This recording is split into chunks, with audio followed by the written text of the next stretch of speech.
ओम नमः शिवाय। प्रदोष व्रत। प्रदोष व्रत में भगवान शंकर की आराधना करनी चाहिए। उसको करने से सभी प्रकार के हमारे कष्ट दूर हो जाते हैं। और एक कथा है, उस कथा को सुनेंगे। अगर हम व्रत नहीं कर सकते तो कम से कम उस कथा को जरूर सुनना चाहिए। एक समय की बात है, एक ब्राह्मणी अपने पति की मृत्यु के पश्चात निरा आश्रित होकर भिक्षा मांगने लग गई।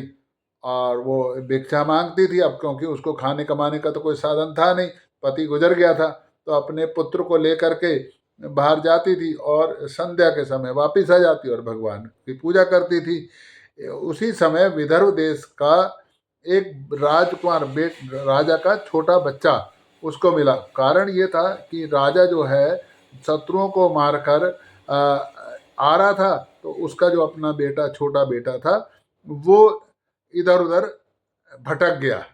क्योंकि राजा को शत्रुओं ने हरा दिया था और राज्य से निकाल दिया, तो उसका बच्चा भटक गया। तो वो ब्राह्मणी को मिल गया। तो ब्राह्मणी को मिला तो वो उसको घर ले आई, उसका पालन पोषण करने लगी। ब्राह्मणी का बेटा और वो राजकुमार मिल करके खेलते थे। अब एक दिन क्या हुआ कि शाम को खेल करके ब्राह्मणी का लड़का तो आ गया, परंतु राजकुमार साथ में नहीं आया। क्योंकि राजकुमार को तो असुमति नाम की गंधर्व कन्या से वो बात करने लगा। क्योंकि राजा का लड़का था तो उसका डील डॉल, उसकी पर्सनैलिटी, उसका रूप रंग बहुत अच्छा था। तो फिर उन्होंने कहा कि अभी आ जाएगा। अब वो दूसरे दिन भी नहीं आया, तो माता पिता उसको ढूंढने के लिए लगे।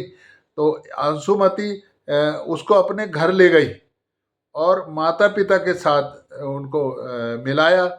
उधर ब्राह्मणी ऋषियों की आज्ञा से प्रदोष व्रत करती थी कि कुछ दिन पश्चात असुमति के माता पिता के साथ राजकुमार से कहा कि तुम विदर्भ देश के राजकुमार धर्मगुप्त हो। अब इधर तो वो प्रदोष व्रत करती थी ऋषि भाई उस लड़के को ढूंढने के लिए। उधर जब उसके जो असुमति के माता पिता थे, उन्होंने उस लड़के के बारे में खोजबीन करी, तो उसने कहा कि आप तो धर्मगुप्त, आपका नाम धर्मगुप्त है और आप जो हो राजा के पुत्र हो, आपका तो विदर्भ में राज्य है, आपके पिता को हरा दिया था। तो और उसका उन्होंने कहा कि हम अपनी बेटी आसुमती का तुम्हारे साथ विवाह करते हैं, क्योंकि शंकर भगवान ने ऐसा उनको सपने में आदेश दिया। अब राजकुमार का विवाह असुमति के साथ हो गया।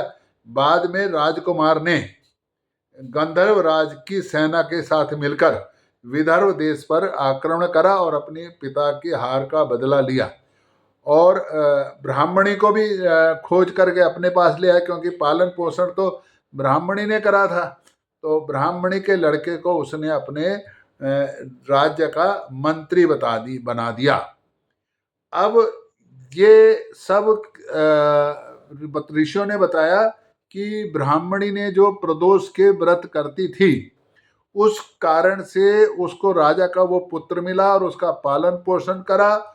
और क्योंकि आसुमती ने उस राजकुमार को अपने माता पिता से मिलाया था और माता पिता ने उस राजकुमार को पहचान कर और उसको उसका पौरुष, मतलब उसको स्वयं तुम कौन हो ये उसका जगाया था, उसका पौरुष तत्व जगाया धर्म का कि तुम धर्मगुप्त, तुम राजकुमार हो, तुम ये ब्राह्मणी के पुत्र नहीं हो। जब उसका पौरुष जगा तो फिर उसको लगा कि मेरे को मेरे पिता की हार का बदला लेना चाहिए। तो ऐसे करके उसने उस गंधर्व राज्य की सेना के साथ मिलकर विदर्भ देश पर आक्रमण करा और भगवान शंकर के आशीर्वाद से उसने वो सारा राज्य करा। और देखो ब्राह्मणी को भी कितना अच्छा फल मिला कि वो वहां पर राजमाता बन गई और उसका पुत्र जो था वो मंत्री बन गया। तो प्रदोष काल का व्रत करने से सब प्रकार के संकट दूर हो जाते हैं। और शंकर भगवान तो बोले बाबा आशीर्वाद दें तो फिर क्या ना मिले। जब सब रावण को सोने की लंका दे दी है, राम जी को युद्ध में विजय प्राप्त, रामेश्वर में स्थापना करी थी ना, तो आप सब मिल करके भोले बाबा की उपासना कीजिए, प्रदोष का व्रत कीजिए। नहीं तो ये कथा सुनिए और दूसरों को सुनाने के लिए इस कथा को आगे शेयर भी कीजिए। लाइक भी कीजिए, और अगर हो सके तो आप मेरे को सब्सक्राइब भी करें, ताकि ऐसी और कथाएं आप सुन सकें।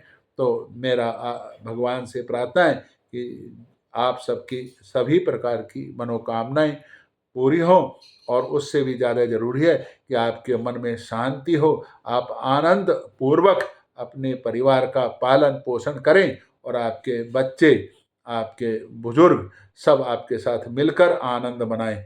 बोलो शंकर भगवान की जय। ओम ओम नमः शिवाय।